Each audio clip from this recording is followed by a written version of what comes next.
네, 오늘은 웨스트민스터 대유리 문답 32번째 시간입니다. 생명에 이르는 회개라는 제목 가지고 말씀 전하도록 하겠습니다. 우리가 이제 제 설교를 이제 쇼츠로 만들어서 계속 올리고 있잖아요. 교회 홍보를 위해서. 그래서 뭐 이런저런 댓글이 많이 달리는데, 지난주는 이제 그런 댓글이 또 달렸습니다. 뭐 좋은 댓글은 아니죠. 좋은 댓글이 달리는 경우는 잘 없어가지고. 아무튼 뭐 그래도 감사합니다. 이 자리를 빌어서 댓글 달아주시는 전 세계에 계신 네티즌 여러분께 감사드리는데, 이거 너무 구원파적인 논리 아니냐 이런 댓글이 달렸어요.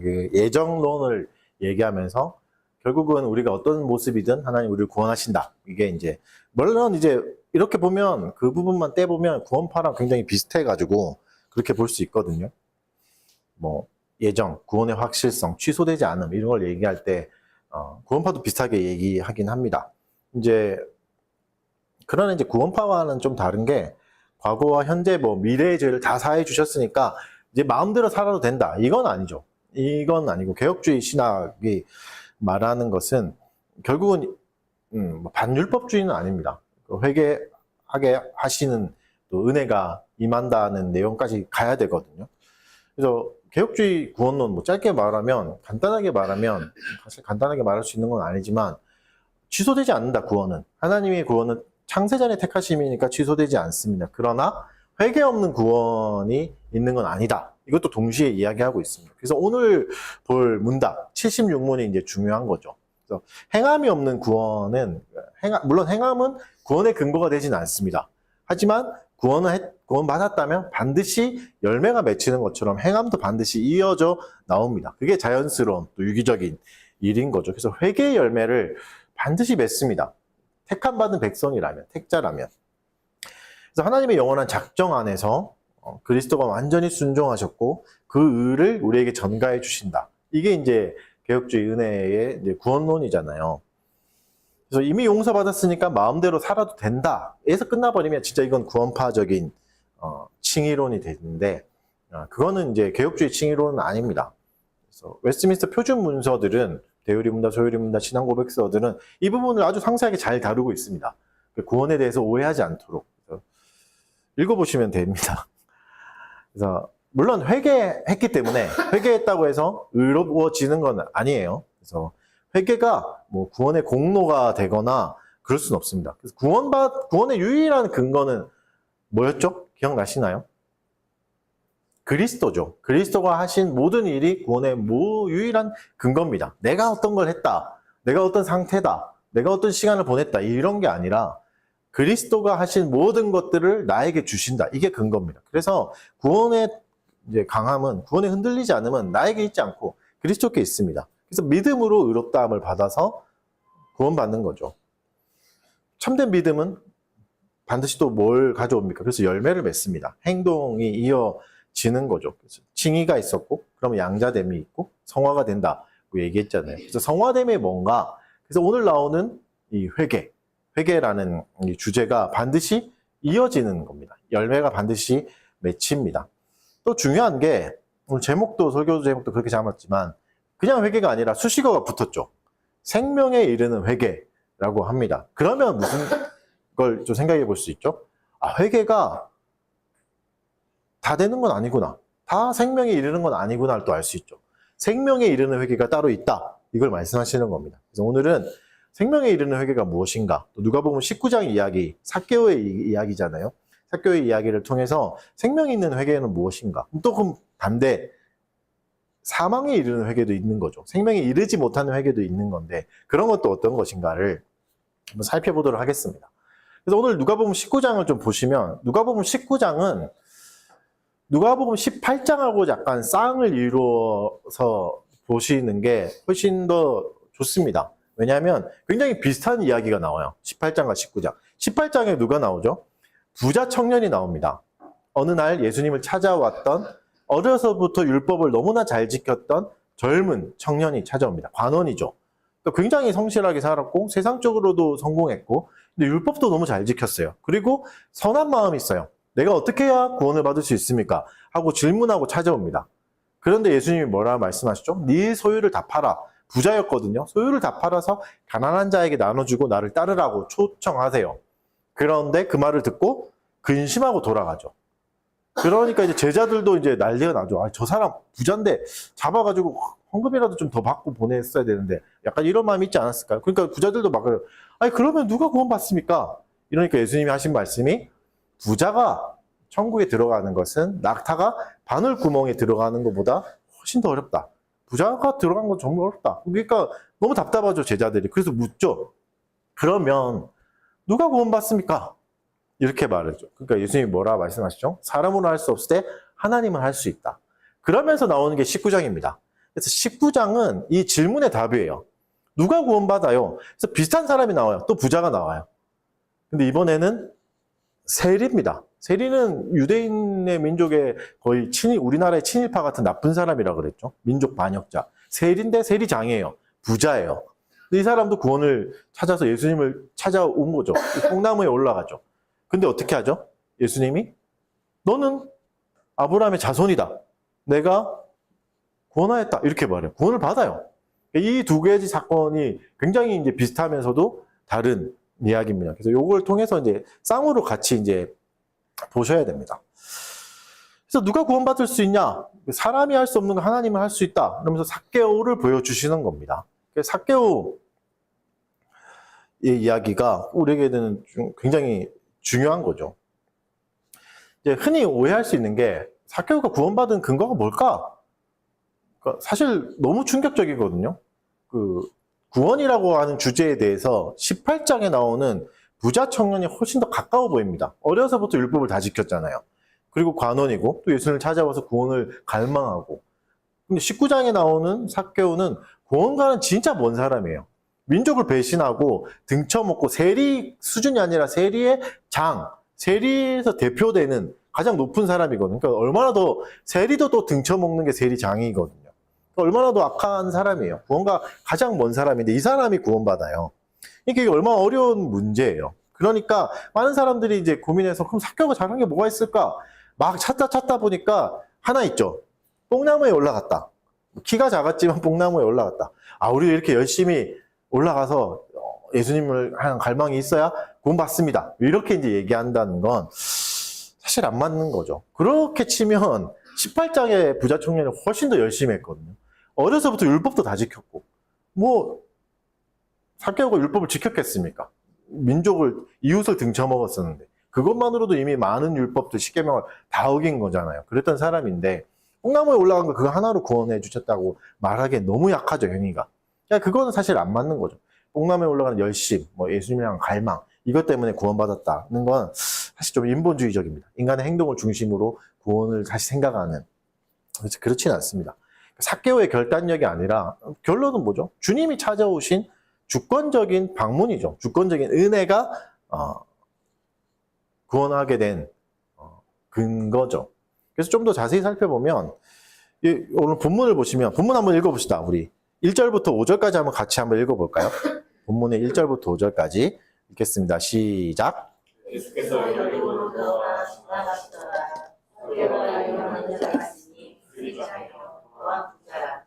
그가 예수께서 어떤 사람인가 보고자 하되 키가 작고 사람이 많아 알 수 없어 앞으로 내려가서 오기 위하여 돌보아가 나무에 올라가니 이는 예수께서 그리로 지나가시되 되리로다. 예수께서 그곳에 있는 사람 찾아보시고 이르시되 삭개오야 속히 내려오라. 내가 오늘 내 집에 가야 하겠다.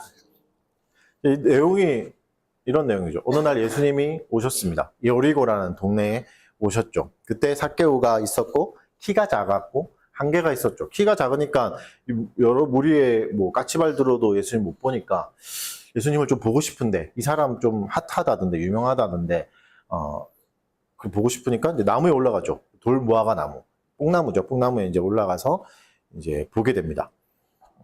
그러니까 대단한 랍비에 대한 관심, 호기심, 또 구원에 대한 갈망, 이런 게 있었겠죠. 구경꾼의 태도로 올라가서 이제 구합니다. 그때 이제, 구원받게 되는 근거가 나오죠. 5절에 나옵니다. 5절이 근거예요. 예수께서 그곳에 이르사 쳐다보시고, 삭개오야, 속히 내려오라. 내가 오늘 내 집에 유하여야 하겠다 하시니. 서로 모르던 때거든요. 통성명을 한 것도 아니고, 삭개오도 예수님이 누군가 궁금해서 올라갔는데, 예수님은 딱 보시고 삭개오라고 부르시고 빨리 내려와라. 내가 오늘 네 집에 가겠다. 너의 집에서 유하겠다, 거하겠다, 자겠다, 이렇게 얘기하시죠. 그러니까 이게 단순 권유가 아닙니다. 명령어입니다. 가장 강력한. 나는 오늘 너희 집에 가야만 한다. 내가 그 목적을 위해서 왔다, 이런 거죠. 그러니까 여리고를 방문하신 목적은 그냥 통과하기 위해서가 아니라 삭개오를 만나러 오신 겁니다. 그러니까 삭개오가 뭔가를 잘했기 때문에, 올라가서 예수님의 눈에 띄었기 때문에, 그 연약함에도 뭐 체력적인 한계, 키가 작음에도 불구하고 한계를 극복하고 올라가서 구원받은 게 아니라 예수님이 직접 찾아오셨기 때문이죠. 삭개오의 이름까지도 부르시잖아요. 그래서 이 자를 찾아오신 겁니다. 이름을 부르시고 구원하게 하신 거죠. 그래서 여러분, 구원은 이렇게 이루어진 겁니다. 구원은 삼위 하나님의 회의에서 결정된 영원한 작정 안에서 어떻게 행하실까를 정하시고, 그 안에서 택자를 정하시죠.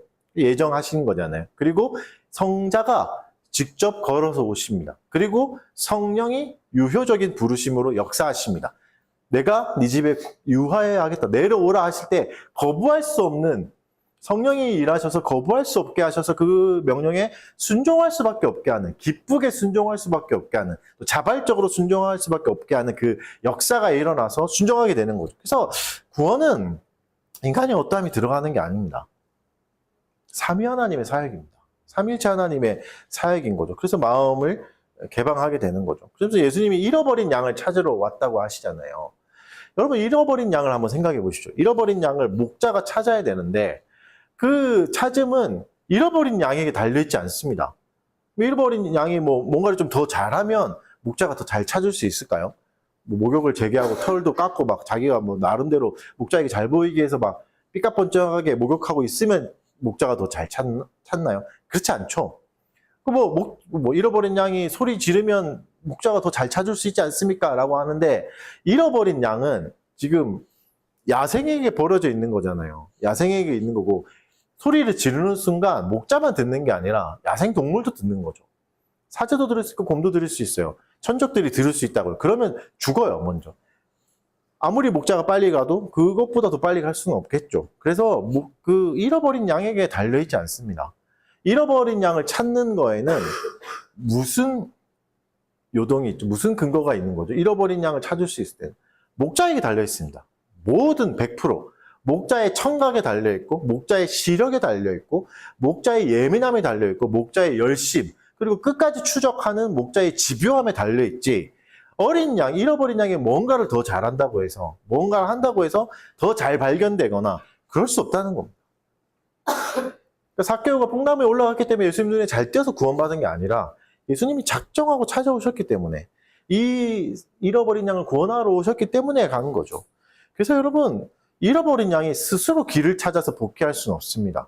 마찬가지로 죄인이 스스로 깨달아서 내가 이렇게 살면 안 되는구나, 내가 하나님을 찾아야 되는구나 하고 갈 수 있지 않습니다.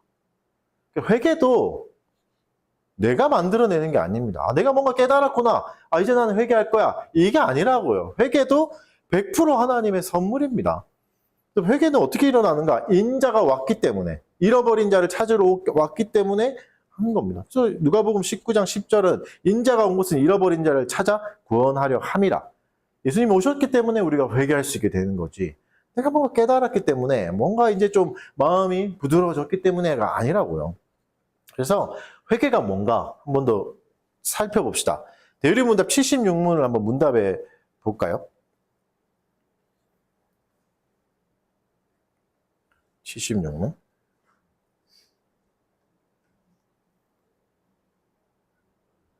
잠시만요. 76문이 제가 적어놨는데 지워졌습니다.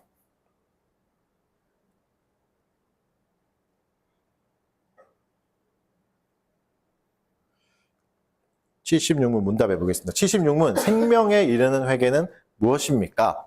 생명에 이르는 회개는 성령과 하나님의 말씀으로 죄인의 마음에서 일어나는 구원의 은혜입니다. 이 구원의 은혜로 말미암아 죄인은 자신의 죄가 지닌 위험만이 아니라 더러움과 가증스러움을 봅니다. 그리고 그리스도 안에 있는 하나님의 자비를 깨닫고 깊이 뉘우칩니다. 이제 그는 자기 죄를 크게 슬퍼하고 미워하며 그 모든 죄로부터 하나님께로 돌이키며 새롭게 순종하는 가운데 모든 일에서 하나님과 동행하는 삶을 자신의 목적으로 삼고 끊임없이 노력합니다.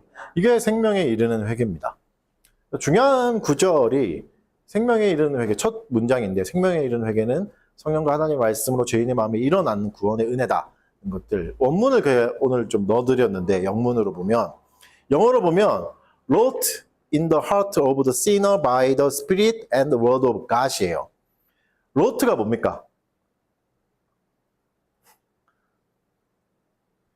고등학생들, 중학생들 알죠? wrought가 뭐예요? wrought가 뭐죠? 처음 보죠?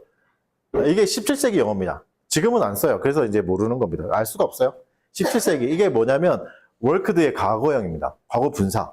17세기에는 이렇게 썼어요. wrote로. 지금은 그렇게 안 써요. worked라고 쓰죠. 수능 영어 만점 전. 제 말을 믿으십시오. 너무 재수없죠? 죄송합니다. worked입니다. worked. 그러니까 무슨 뜻이죠? 회개가 일하시는 거다. 그리고 일하심을 당한다. 일어나게 하신다는 뜻이고 일으키신다는 뜻인 거죠. 수동적인 표현입니다. 인간에게는. 우리 안에서 뭔가 깨달음이 일어나서 우리가 스스로 일어나는 게 아니라 주님이 하시는 거다. 일어나게 하신다. 그 마음을. 회개도 은혜인 거고 회개도 뭔 거죠? 하나님의 선물인 겁니다. 그래서 하나님 우리를 구원하실 때 그냥 칭의 양자 성화에서 끝내는 게 아니라 회개까지도 선물해 주십니다. 그래서 회개가 반드시 일어납니다. 회개할 수 있는 근원은 내가 아니에요. 나의 어떠함이 아니고 내가 말씀 잘 들었기 때문도 아니고 하나님, 성부 하나님, 성자 예수님, 성령 하나님께서 역사하시고 주권적인 작정 안에서 일어나게 하시는 열매인 거죠. 그래서 나무에 올라간 행위가 아니에요. 예수님의 호명과 명령입니다. 삭개오야 속히 내려오라. 그거 그만하고 이제 내려오라. 이게 삭개오에게는 구원의 일이었습니다. 그래서 죄인이 이제 처음으로 첫걸음을 걸었다. 뭐 이렇게 볼 수는 없습니다. 회개는. 또 기계적이고 강제적인 반응도 아닙니다. 스스로 자발적으로 일어나게 하십니다. 성령 하나님이 우리 안에서 역사하셔서. 그래서 회개가 은혜다. 그러면 저절로 되는 거니까 우리는 가만히 있어도 되는 겁니까? 그렇지 않다고요. 성령의 역사가 반드시 우리 안에서 그것을 일어나게 하십니다. 가만히 있을 수 없게 만드시는 거죠. 그래서 실제적으로 어떤 반응이 일어난다고 데일리 본다고 말하죠. 죄를 미워하고 하나님께로 돌이키고 새로운 순종의 길을 걷게 하신다. 여기까지 가는 겁니다. 유기적으로 일어나는 거죠. 그래서 또 인간의 책임은 없나? 그렇지 않습니다. 인간의 책임도 반드시 있습니다. 그 추구가 오히려 그 책임을 살려주시는 겁니다. 책임감에 민감하게. 그전에는 우리가 죄를 짓고 어겨도 민감하지 않아요. 그것에 대해서 뭐 그럴 수도 있지. 다른 사람 다 이렇게 사는데 내가 뭐 이렇게 사는 게 죄냐? 뭐 다른 사람도 다 저렇게 사는데 이러면서 합리화하는데 회개가 임하면, 회개라는 선물이 오면 이것에 대해서 찔리기 시작하고 이렇게 살면 안 되는구나. 깨달아 가기 시작하는 거죠. 은혜가 임하면. 그래서 그 데일리 문답의 근거 구절 중에 회개에 대해서 잘 설명하는 구절이 있는데 스가랴 말씀입니다. 스가랴 12장 10절 말씀. 제가 한번 읽어드릴게요. 내가 다윗의 집과 예루살렘 주민에게 은총과 간구하는 심령을 부어주리니 그들이 그 찌른 바 그를 바라보고 그를 위하여 애통하기를. 뒤에는 생략하겠습니다. 이게 회개예요. 그러니까 예루살렘 다윗과 예루살렘 주민들, 구원받은 백성이죠. 백성들에게 은총과 간구하는 심령을 부어주시고 그들이 찌른 바 그를 바라본다는 것은 예수 그리스도죠. 예수 그리스도가 창에 찔린 것, 그리고 십자가를 예표하는 말이고 십자가에 달리신 예수 그리스도를 바라봄으로써 애통하기 시작한다라고 표현하는 거죠. 그러니까 그 회개는 어떻게 일어나는 거죠? 십자가를 바라볼 때 일어나는 겁니다. 예수 그리스도를 바라볼 때. 나의 잘못을 바라봐서 일어나는 게 아닙니다. 자기 성찰을 잘해서 내가 이렇게 살면 안 되는구나가 아니라 그리스도를 바라볼 때, 진짜 그리스도를 받았을 때, 또 내 시선이 진짜 그리스도께 고정될 때, 그걸 통해서 성부 하나님, 삼위 하나님의 작정 안에서 나에게 일어난 일을 알 때 회개가 자연적으로 일어나는 거죠. 그래서 여러분, 회개는 좀 구별해야 됩니다. 모든 회개가 올바른 회개는 아닙니다. 성경에 분명히 잘못된 회개의 예도 나와요. 잘못된 회개도 나와요. 생명에 이르는 회개라고 했잖아요. 생명에 이르지 않는 회개도 있습니다. 생명에 이르는 회개는 뭘까요? 그리스도를 바라보는 거죠. 그리스도를 바라봄으로써 그리스도를 충만하게 받아서 이제 그리스도 이외의 것들을 내가 가질 수 없다. 바울이 했던 고백처럼 나머지는 배설물이구나 하면서 배설물을 버리듯이 버리게 되는 겁니다. 뭐를? 그전까지 내가 사랑했던 거를. 하나님 외에 사랑했던 우상들을 기꺼이 더러워서 버리게 되는 것들. 이게 회개라고요. 이게 우리에게 일어나는 일이라고요. 이게 참된 회개예요. 그러면 참되지 않은 회개는 뭘까요? 고린도후서 7장 10절에서 이렇게 말씀하십니다. 하나님의 뜻대로 하는 근심은 후회할 것이 없는 구원에 이르게 하는 회개를 이루는 것이요. 뒤에 나오는 게 세상 근심은 사망을 이루는 것입니다. 그래서 생명에 이르는 회개 정반대편에 있는 게 세상 근심입니다. 두려움으로 일어나는 것들. 그러니까 죄를 향해서 일어나는 슬픔이 아니라 죄로 인해서 닥쳐올 나의 부가적인 상황이 두려운 거죠. 그거는 회개가 아닙니다. 세상 근심이라고 성경도 말씀하시는 거죠. 하나님의 진노에 대해서 그냥 두려워서, 내가 뭔가 피해볼까 봐 두려워서, 자기 보호 본능이 발동해서 일어나는 거죠. 가장 대표적인 사람이 성경에서 첫 범죄를 했던 가인입니다. 가인이 동생을 죽이고 하나님이 벌하시니까 뭐라 말하죠? 내가 동생을 너무 죽였으면 동생에게 너무 미안합니다. 이러지 않았습니다. 하나님께 내가 범죄했습니다. 이러지 않아요. 내 형벌이 너무 무겁습니다. 이렇게 말해요. 나 벌이고 너무 힘들어요. 나 이거 너무 괴로워요. 나 이거 못 견디겠어요. 여러분, 이건 회개가 아니에요. 이건 뭐죠? 내가 힘들다는 얘기입니다.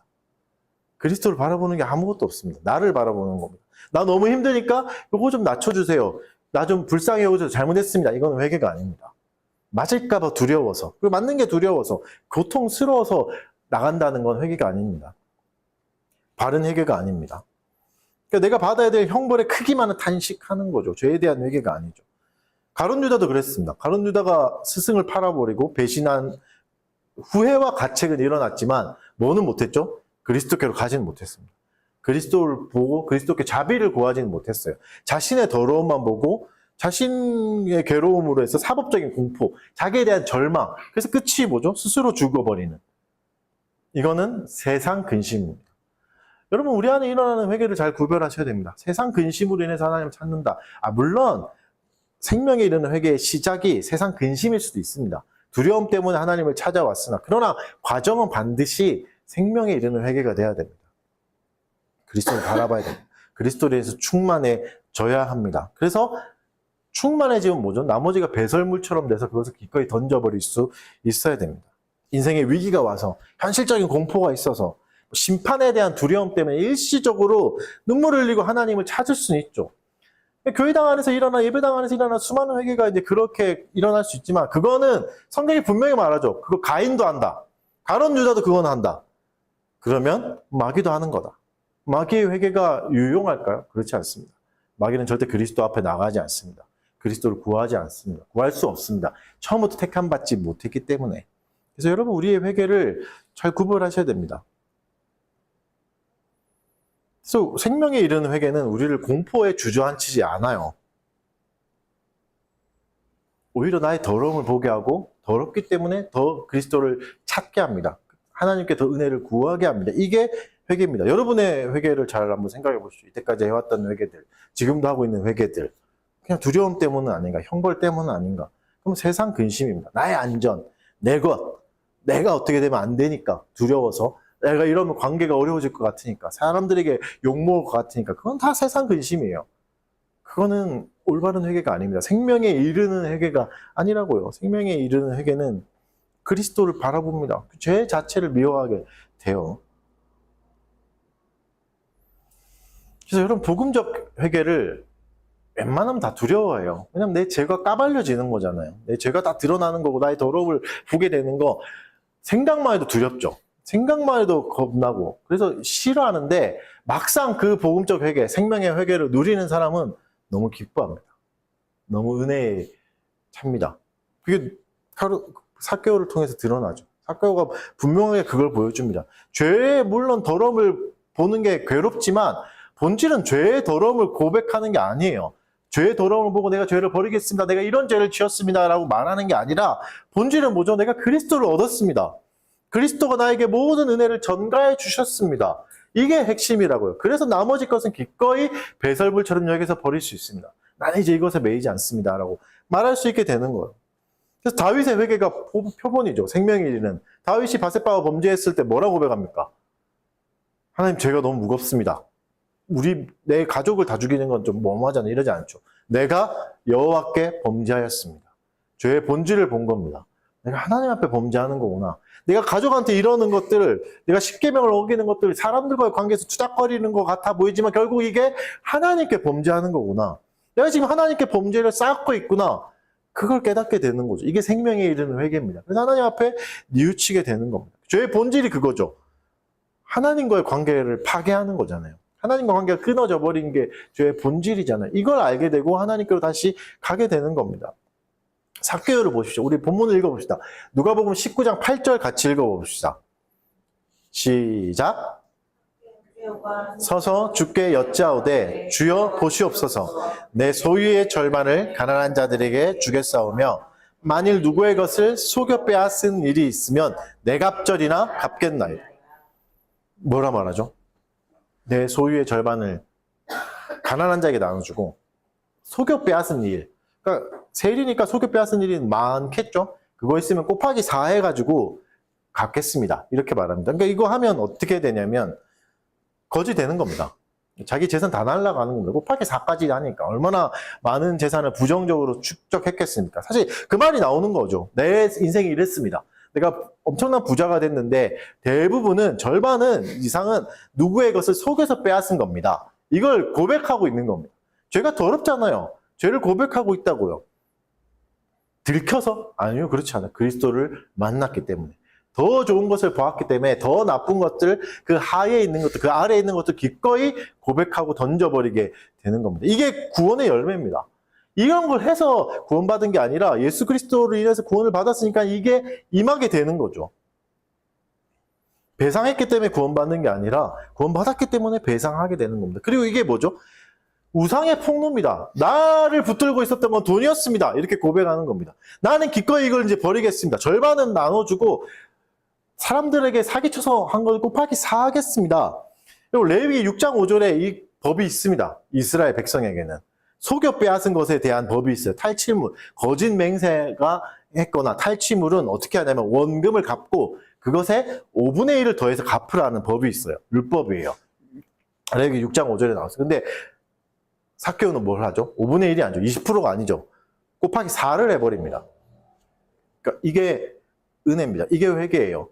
나는 돈에 붙잡혀 있었고 돈 때문에 이거 없으면 안 된다. 나는 민족도 배신하고 이웃도 배신하고 내가 어떻게 욕먹던가 상관없이 한 명이라도 더 쳐서 사기쳐서 돈 벌 수 있다면 난 돈 벌었는데 이제 이거 아무 소용없습니다. 난 다시 가난해지겠습니다. 그리고 여러분 보십시오. 속여 빼앗은 자에게 다시 찾아가서 배상할 때마다 수치와 모욕과 온갖 어려움을 다 겪을 거 아니에요. 사회적인 어려움. 사회적인 사건은 죽는다고요. 언제 명예도 다 처박혀요. 그러나 그 명예를 귀하게 여기지 않아요. 나 이거 불명예 가져도 됩니다. 나 더 가난해져도 됩니다. 이게 회개라고요. 구원의 은혜라고요. 참된 회개는 은혜의 빛이 비추면 내가 추구했던 것이 잘못된 거구나. 이거 우상이었구나를 깨닫게 되는 겁니다. 여러분, 그리스도를 보셨습니까? 여러분의 회개는 진짜입니까? 그리스도도 없고 그냥 돈도 벌고 그리스도도 없고 나의 행동도 잘하고 행복한 가정 이루고 다 하고 싶습니까? 진짜 회개입니까 그게? 그리스도를 본 거예요? 그리스도를 봤다면 진짜 그리스도를 얻었다면 그 나머지는 배설물처럼 되는 거라고요. 교회 다니는 사람 다 똑같이 살던데 물론 여러분 똑같이 살죠. 삭개오처럼 사는 사람 여전히 있습니다.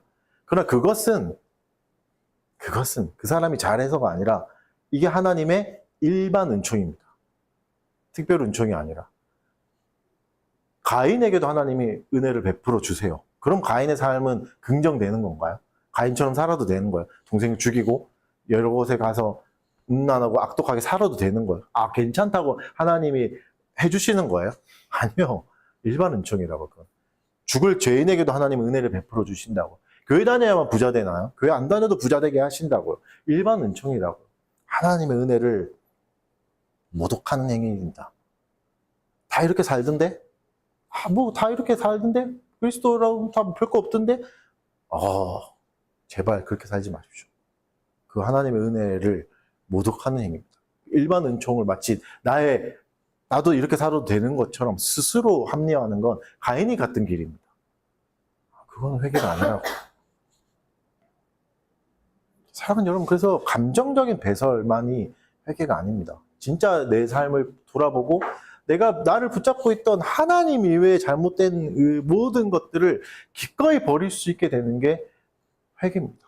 물론 지금 일어나지 않을 수 있습니다. 그러나 때가 되면 여러분 마음 안에 일어날 겁니다. 때가 됐을 때 삭개오를 하나님이 예수 그리스도가 찾아오셨던 것처럼 그날 그때에 찾아오셨던 것처럼 우리를 찾아오실 거라고요. 그럼 뭘 해야 됩니까?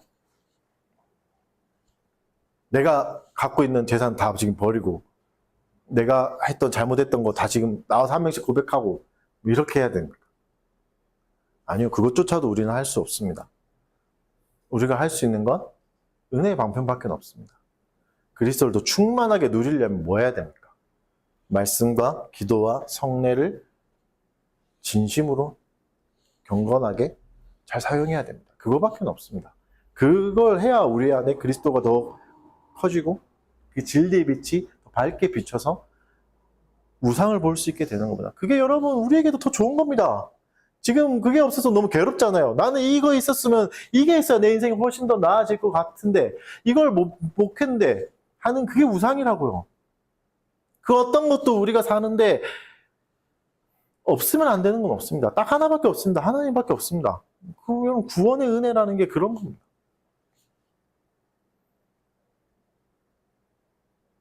삭개오를 보십시오. 기꺼이 자기를 포기하게 돼요. 여러분 사회생활 조금만 해보셔서 알겠지만 조금만 해봐도 알겠지만 사회에서 자기 거 포기하는 거 진짜 어려워요. 나에게 조금만 손해만 끼쳐도 아주 친하던 사람이 직장 동료 몇 년 동안 같이 밥 먹고 친해지더라도 연봉이 좀 다르다? 성과급이 좀 다르다? 쟤는 많이 주고 나는 작게 줬다 이러면 원수되는 게 사회생활이라고요. 그쵸? 그래서 여러분 자기 거에 진짜 민감한 게 인간이라고요. 다 포기해도 내 건 포기 못해요. 내 거만 건드리면 아주 유다던 사람도 서로 공격하고 헐뜯고 누구든지 다 끌어내리게 되는 게 사회생활이고 사람의 마음입니다. 그러나 참된 회개가 임하면 그리스도가 임하면 자기 걸 포기하게 된다고. 자기 걸 버리게 돼요. 자기가 어떻게 살까? 삭개오는 이제 어떻게 살아요? 삭개오는 어떻게 살았을까요? 평생 돈에 붙잡혀서 살았겠죠. 돈만 있으면 내가 훨씬 더 나은 사람이 될 거야. 그게 붙잡히다 보니까 여러분 최고선이 아닌 우상에 붙잡히다 보니까 뭐가 되죠?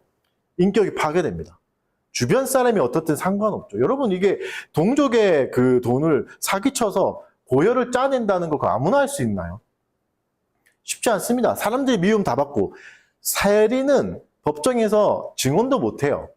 근데 그런 사람 기꺼이 택했다고요. 기꺼이 열심히 살았다고. 세리장이 될 정도로. 인격이 다 파괴된 겁니다. 관계도 다 파괴되고. 이게 우상이 하는 일입니다. 우상이 있을 때 우리의 인격은 더 파괴될 겁니다. 최고선이 주실 수 있는 걸 주겠다고 약속하는 순간 우리의 인격은 다 파괴돼요. 그나마 우리가 이렇게 유지하는 건 그건 하나님의 은혜인 거지. 여러분, 그래서 우상을 버리는 게 우리에게 더 유익이지. 하나님을 추구하는 게 우리에게 더 유익인 거지. 우상을 버리는 게 엄청난 손해거나 엄청난 괴로움이거나 그렇지 않다고요. 더 좋은 걸 받았기 때문에. 더 귀한 걸 받았기 때문에.